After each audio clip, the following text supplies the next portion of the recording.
What's up, everybody? Welcome back to the Triple Play Fantasy YouTube channel.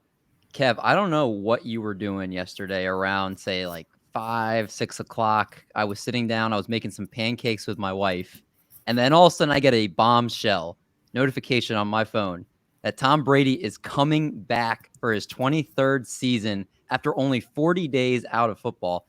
His retirement was shorter than the MLB lockout. It's absolutely nuts and madness. What were you doing when you found out he was coming back? I was actually doing some fantasy article work, and I saw my phone buzzing, and I'm like, oh no, this is bad or good right now. Is my article going to be bad because I'm gonna have to change it all? But then if it was Brady, and I was like, I was not surprised. I'll be honest. Like, I'm reading a Patriot book on him right now, just how competitive he is. Like, it's going to be hard for him to walk away. And last year he was PFF's second highest graded quarterback, and he was third in fantasy points per game. He was playing at an elite level. He realistically could have been MVP last year, and I think he knows that. And I don't think he wanted to leave. No, I mean, a few weeks at home, maybe playing some golf. Maybe he was taking the kids to school and he realized this ain't for me. I need to come back to football. And again, everybody, he's back. Tom Brady is going to be, as we alluded to already, his 23rd season. There's a lot of fantasy implications to break down. Yeah. The first thing I want to talk about, though, is just him specifically. Where are you ranking him in terms of in Dynasty? You talked about what you would maybe potentially trade for him or what he's worth. And then also, where would you rank him in redraft leagues? Yeah, I mean, I think a dynasty right now, this is your last opportunity to get rid of him. You know that. You were probably stressing out because you realized that you had him there. I think he's a late first. Like in the league with the quarterback situation where you have right now, I think a late first will do it. I saw him move for a 112. I saw him move for like the second round pick and another asset. So if you're looking to get rid of Brady, late first is probably as good as you can get. And I think that's a good value from a guy that probably won the league. You're going to get that value there. And as far as redraft goes, I think he's top 8. I think he has to be. I mean, he just finished as a top guy in the league last year. So I think he's realistically top 8, and he's a guy that you go after in those mid-tier rounds in redraft right now. Yeah, he was number 3 in points per game, 22.75 points per game last year. I think maybe you have Josh Allen, Justin Herbert, Patrick Mahomes firmly ahead of him. But after that, I think you could make a case for him anywhere from the 4 to 8 range, kind of like you said. Like maybe Stafford, Aaron Rodgers, Dak Prescott, Joe Burrow, Jalen Hurts, Kyler Murray. Like, you can't sit here today and tell me that, like, if you put him ahead of those guys, I wouldn't argue with you based on what we saw last year, the type of passing volume that's in the Tampa Bay offense. Again, he's pretty much just going, it sounds like it's a year-to-year thing at this point, so it's not like he's going to hold back. So I think anywhere from 4 to 8 in redraft leagues, I think is fine, personally. And it's going to be one of those guys that's going to be great to get if you decide to wait on quarterback like a lot of guys usually do when they draft. So another great quarterback coming back into the pool for a position that's already super deep. What about the running back position for Tampa Bay? Right now, Leonard Fournette is a free agent. There's questions if he'll come back. Ronald Jones is not expected back, and I would be shocked to see if he did come back with Bruce Arians there. We were kind of talking before the show and alluding to what we did yesterday with Breece Hall. We talked about Breece Hall, the top running back prospect in this draft. If he were to go to the Tampa Bay Bucs, where would you rank him in Dynasty, and what about in redraft leagues? I think as far as dynasty goes, you'd have to put him in the top 12 already. Like, I think you do. And I think I've seen some people have him as high as 6 in their dynasty rankings before the draft already. He goes here. He's going to get volume. I think you worry about, like, I saw some people worried about his long-term outlook, but Najee's a top 5 guy, and he had Big Ben, and Brady's going to be better. That offensive line needs work. But I think in their redraft, I still put him in that low-end running back 1, maybe high-end running back 2 area, just because that offensive line and where he goes. But I still think that he would be he's a solid running back 2 on your roster for redraft. I think he could go there. I know someone that within the Bucs, he's really tuned in with the Bucs, and I'm not gonna say I have a source because I'm not that cool, but he knows all about Bucs. He's a big Buc fan, but he goes to all the stuff. He lives there. He told me that it's either Breece Hall or Jameson Williams.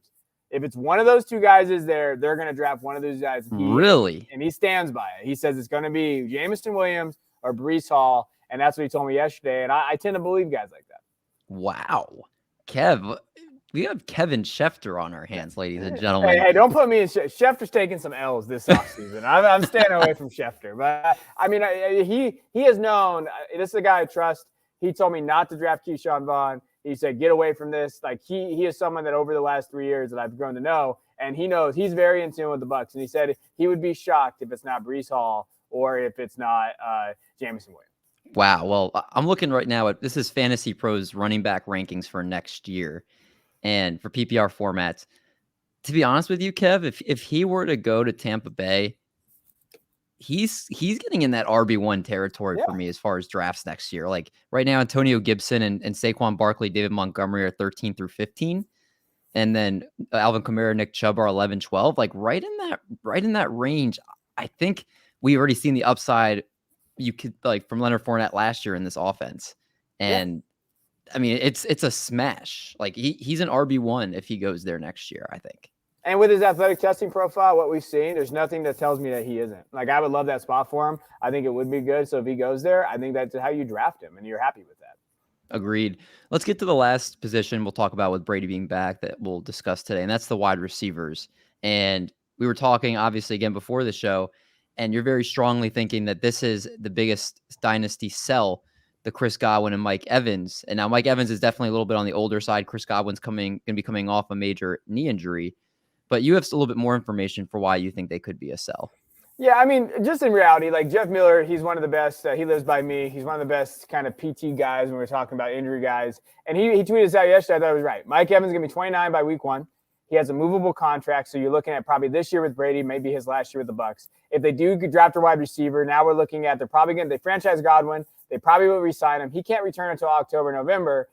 He's going to sign an extension more than likely. Even if he doesn't, now we're looking at value kind of being all over the place. If Brady and Arians retire, so in reality, these guys are at peak value, right? Especially with Antonio Brown not coming back. With those, if Antonio Brown doesn't come back, and let's say they don't draft somebody or whatever, and they just kind of bring back their guys that they have, you're looking at a target share. Evans had a 27% target share without Godwin or AB. He's going to have that at the beginning of the year. I mean, he's going to realistically be a wide receiver 1 with an elite target share. Godwin comes back. He ranked, when he was healthy, he ranked 2nd in receptions, 92. He 8th in fantasy points through 14 weeks. And he led Tampa Bay's target share while him and Evans are on the field. So these two guys are definitely up there. I think right now would be the time that you would move one of these guys, obviously because of age and ageism. Mike Evans would maybe be the guy that I would try to get rid of. But Godwin, too, because there's a lot of unknowns about Godwin after this year. Let's say Brady retires. He doesn't get that contract extension. Where does he go? Now you're looking at a value decrease.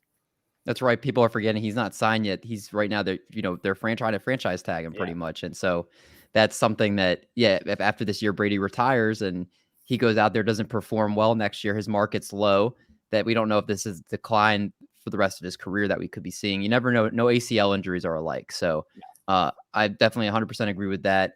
If you can get peak value for either of these Bucs receivers, I would definitely do that. I completely agree with you, Kev. But it's exciting. We were just talking about how quarterback starved the NFC conference in general is. One of the better ones in today's game is coming back, and it's exciting. It's an exciting time for football. It's an exciting time to be a fan of football, and I can't believe we still have a whole week, 2 weeks of craziness in free agency. It's going to be absolutely nuts. Yeah, and I will say, digest free agency in a smooth way. Like, don't jump at everything. I saw some very wild takes today, but use this to your advantage on your dynasty rosters. Kind of add some stuff, add some value where you can, and just enjoy it. This is why we love sports. Yeah, I mean, sports right now, NCAA tournament. We've got football free agency, MLB free agency. It's an insane time to be a sports fan, but that's going to end today's video. Again, please make sure you comment below. What do you guys think about Chris Godwin and Mike Evans' dynasty value? Do you see it as a sell or do you see it as a buy with Brady coming back? Let us know in the comments below. Make sure you like the video and subscribe to the channel because we've got a lot of great NFL free agency content coming and a lot of moves that we're going to go through. So no shortage of content here at Triple Play Fantasy. Just for now, we're going to end this video here. We'll catch you guys in the next one.